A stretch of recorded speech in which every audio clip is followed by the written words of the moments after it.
Hello friends, இன்றைக்கி நம்ம பார்க்க போகிறது ஜாப்பனீஸ் அனிமி சீரீஸான ஹெல்ஸ் பாரடைஸ் சீசன் 1 எபிசோட் 6 தான் இன்னைக்குள்ள வீடியோவில் பார்க்க போகிறோம். போன எபிசோட நல்லா நோட்டீஸ் பண்ணவங்க ஆல்ரெடி அந்த ஸ்டாச்சுவை நோட்டீஸ் பண்ணுறதுக்கான வாய்ப்பு இருக்குது. போன எபிசோடில் பார்த்த ஸ்டாச்சுவை பார்த்தப்பவே உங்களுக்கு புரிஞ்சிருக்கும்னு நினைக்கிறேன். ஸோ அந்த அனிமேல நிறைய அந்த மாதிரியான சீன்ஸ் எல்லாம் வரும். அது எல்லாத்தையும் நான் கொஞ்சம் இன்டெரக்டாக தான் எக்ஸ்பிளைன் பண்ணுவேன். கொஞ்சம் புரிஞ்சுக்கிட்ட ட்ரை பண்ணுங்கள். சரி வாங்க நம்ம இன்னைக்குள்ள கதைக்குள்ளே போகலாம். இன்றைக்கி நம்ம பார்க்க போகிறது Hell's Paradise season 1 episode 6.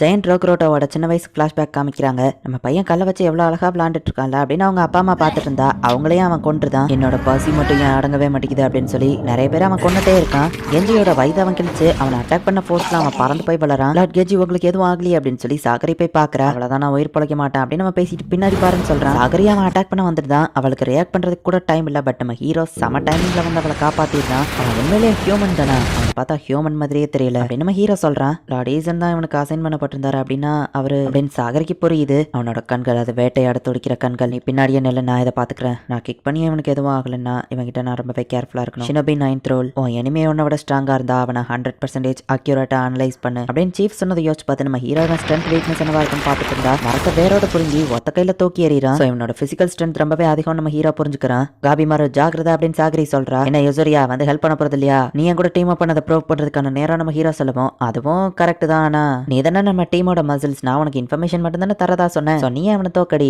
Coffee மாரோ win பண்ணு, காபி மாரோ வின் பண்ணு அப்படின்னு அவன் சேர் அப் பண்ணிட்டு இருக்கா. அவன் அட்டாக்க தடுக்கலாம் நம்ம ஹீரோ ட்ரை பண்றான். பட் அவன் இன்ஸ்டிங்ஸ்ல இருந்து அவன் தப்பிச்சிருக்கான். அவனோட அந்த ஒரு அட்டாக் நம்மள பட்டா கூட நான் செத்துருவேன் என்னோட இன்ஸ்டிங் சொல்லுது. நம்ம ஹீரோ தூரத்துல இருந்தே கல்ல வச்சு அட்டாக் பண்றான். மரத்தை ஓட்ட போட்டு போற லெவலுக்கு நம்ம ஹீரோ ஸ்ட்ராங்கா அட்டாக் பண்ணியுமே கூட அவன் பாடிக்கு எதுவும் ஆகல. இப்போ அன்ஃபார்ம்டு பிளேட், இது ஸ்டீல கூட வெட்ட நம்ம ஹீரோ அட்டாக் பண்ணா அப்பவும் எதுவும் ஆகல. கெஜியை காப்பாத்த சாகரி ட்ரை பண்றா. இது வேஸ்ட்னு உனக்கே தெரியும். கொஞ்ச நேரத்துக்கு முன்னாடி தான் அவள மாதிரி தைரியமா பேசினேன், இப்போ ஒரு பொண்ணு மாதிரி அழுதுட்டு இருக்க அப்படின்னு கெஞ்சி கேட்கவும் ஒரு பொண்ணு தானே, அக்கறைப்படுறதுல என்ன தப்புனவா கேட்கறா. இப்பதான் உன் லைஃபை பத்தி எனக்கு புரியுது. ஸ்ட்ராங் அண்ட் வீக்னஸ் ரெண்டுத்தையுமே நீ ஏத்துக்கிற. இப்பதான் நான் உன்னை பத்தி புரிஞ்சுக்கிறேன்.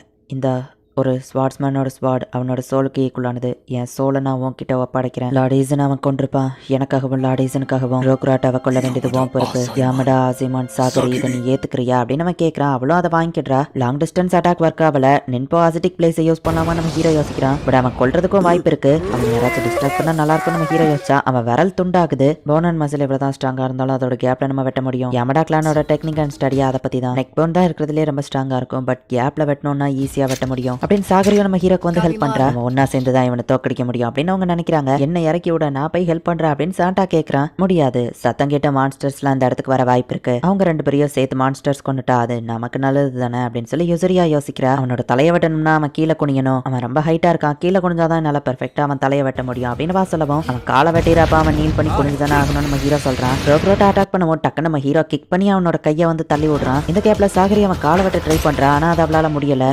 எமோஷன்ஸ் உள்ள கொண்டு வரக்கூடாது, அப்புறம் என் டெக்னிக் ஒர்க் ஆகாது, நான் காமா இருக்கணும் அப்படின்னு அவ யோசிக்கிறா. சாகரி வெட்டுறதுக்கு ஒரு பிரீத்திங் டெக்னிக் மாதிரி ஒன்று யூஸ் பண்றா. அடுத்தவன் அட்டாக் பண்ண வரவும் நம்ம ஹீரோ ஜம்ப் பண்ணலான்னு பார்த்தா அவனோட பஞ்ச கிக் பண்ணதுல நம்ம ஹீரோக்கு கால் ஒரு மாதிரி வலிக்குது. ரோக்ரோட்டா கையை வெட்ட சாகரி ட்ரை பண்றா. ஆனா அது முடியல. அவன் கை மசில்ஸ் எல்லாம் டைட்டன் பண்ணி வச்சிருக்கான். அவன் குனிஞ்சா அவனை தலையை வெட்டுறது ஈஸியா இருக்கும், அதுதான் ஒரே ஆப்ஷன் அப்படின்னு சாகரி சொல்லவும் தலையை குனிப்பான அவன்கிட்ட கெஞ்சி கேட்டா குனிஞ்சிருவா போறான் அப்படின்னு நம்ம ஹீரோ சொல்றான். அவன் வயிற்றுல பசிக்கிற சவுண்ட் கேக்குது. இவன் வயிற்றுல இருந்து அது வருதுன்னு பார்த்துட்டு இருந்தா அவன் கத்தி அழ ஆரம்பிக்கவும் அவங்க காதெல்லாம் கிளியுது.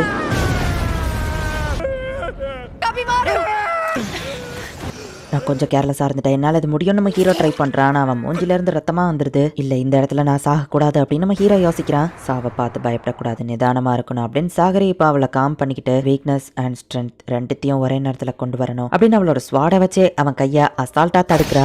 அவன் அட்டாக் பண்ண ட்ரை பண்ணாலும் ஸ்வாடை வச்சே அவள் தடுத்துட்டு இருக்கா. அண்ட் அவளோட ஸ்வாட் ஒன்றும் உடையல. நான் நினச்சது சரிதான், நான் ஃபர்ஸ்ட் இவளை பார்த்தப்பவே தெரியும் இவ ரொம்பவும் ஸ்ட்ராங்னு அப்படின்னு நம்ம ஹீரோ யோசிக்கிறான். யாமடா கிளானோட ரேங்கிங் சிஸ்டம்ல சாகரி ரொம்பவே வீக்குன்னு தான் சொல்லுவாங்க. ஆனால் பொண்ணுங்கிறதுனால தான் அவளுக்கு லாஸ்ட் ரேங்க் கொடுத்துருக்காங்க. பட் உண்மையான டெஸ்டிங் ரேங்க்ல அவளோட ரேங்க் அப்படின்னு சாண்டா யோசிக்கிறான். உனக்கு பேட்டில் எக்ஸ்பீரியன்ஸ் கிடையாதுன்னு எனக்கு தெரியும், ஆனா ஸ்வாடன் வந்துட்டு அதுல நீ தான் மாஸ்டர். இந்த ஐலாண்ட்ல இருக்கிற மான்ஸ்டர் பார்த்து நீ பயப்படுறதுனால தான் ஹெசிடேட் பண்றியே தவிர்த்து நீ சீரியஸா ஃபைட் பண்ணுனா நீ தான் இருக்கிறதுலேயே ஸ்ட்ராங் அப்படின்னு கெஞ்சி நினைக்கிறான். அந்த ரோக்ரோட்டாவையா அசால்ட்டாவா தடுக்கிறா. இந்த மூலமா அவன் தலையை வெட்டலான்னு போனா அவன் டக்குனு அங்க இருந்து ஜம்ப் பண்ணிட்டான். அவ்வளோ ஈஸியா இருக்காதுன்னு எனக்கு தெரியும் அப்படின்னு வா சொல்றா. நான் ஒரு டேஞ்சரஸான மூவ் பண்ண போறேன், பட் இதை தவிர்த்து நமக்கு வேற ஆப்ஷன் இல்லை அப்படின்னு நம்ம ஹீரோ சொல்றான். பிசிக்கலா அவனை கண்டிப்பா எங்களால டேமேஜ் பண்ண முடியாது, அவன் ரொம்பவே ஸ்ட்ராங் ஸ்ட்ராங்கா இருக்கான். யாம்னா கிளானோட ஸ்பெஷல் டெக்னிக்கை வச்சு தான் அவன் தலையை கட் பண்ண முடியும். ஸோ என்னோட இந்த பிளான் தான் ஒர்க் ஆகும் அப்படின்னு நம்ம ஹீரோ வந்துட்டு பாசிட்டிவ் பிளேஸை யூஸ் பண்ண போகுவோம். இங்க இருந்து ஓடு அப்படின்னு யுசிரியா சானட்டாவை கூட்டிட்டு அங்க இருந்து ஓடுறா. நம்ம ஹீரோ அட்டாக் எல்லாத்தையும் ரோக்ராட்டா அசால்ட்டா தடுத்துட்டு இருக்கான். அந்த தீ எல்லாம் அங்கங்கன்னு போய் விழுது. நம்ம ஹீரோனோட பவரை அதிகமா யூஸ் பண்ணிட்டு இருக்கான். அவங்க நினைச்ச மாதிரியே எல்லா இடமும் தீ பிடிக்குது. நம்ம எவ்வளவு தூரம் போகணும்னு சானட்டா கேட்கவும் இந்த மொத்த ஏரியாவையும் அவங்க கொளுத்த போறாங்க. ரொம்ப தூரம் ஓடு அப்படின்னு யுசிரியாவும் அவனும் அங்க இருந்து ஓடுறாங்க.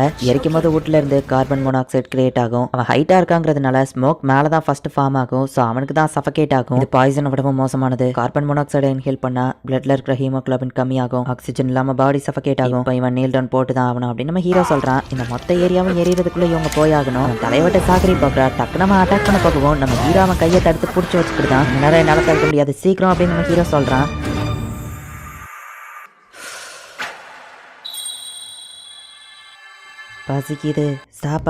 பசிக்குது சாப்பாடுன்னு தான் அவன் எல்லாரையும் கொண்டிருப்பான்.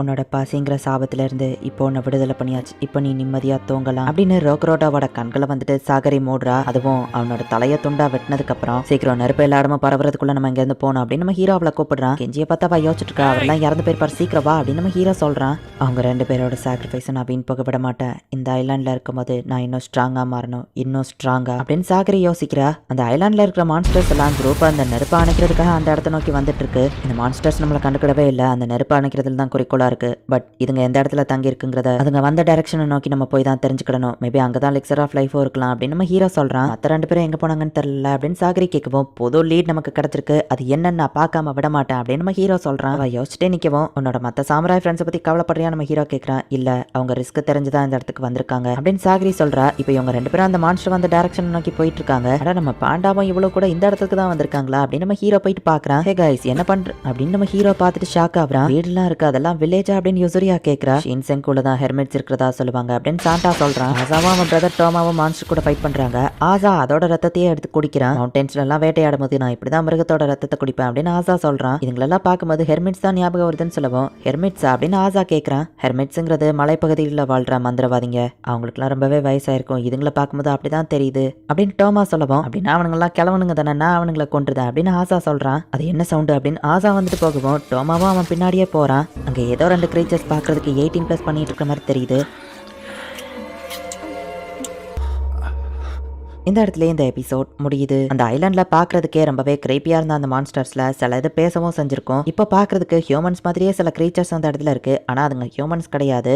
என்னதான் நடக்குது அப்படிங்கிறத போக போக இருக்கிற எபிசோட்ஸ்ல பார்த்து தெரிஞ்சுக்கோங்க. அண்ட் உங்களுக்கு இந்த வீடியோ பிடிச்சிருந்தது அப்படின்னா லைக் பண்ணிட்டு அப்படி மறக்காம நம்ம சேனலை சப்ஸ்கிரைப் பண்ணிருங்க. தேங்க்யூ ஃபார் வாட்சிங். Bye guys. நெக்ஸ்ட் எபிசோட்ல மீட் பண்ணலாம்.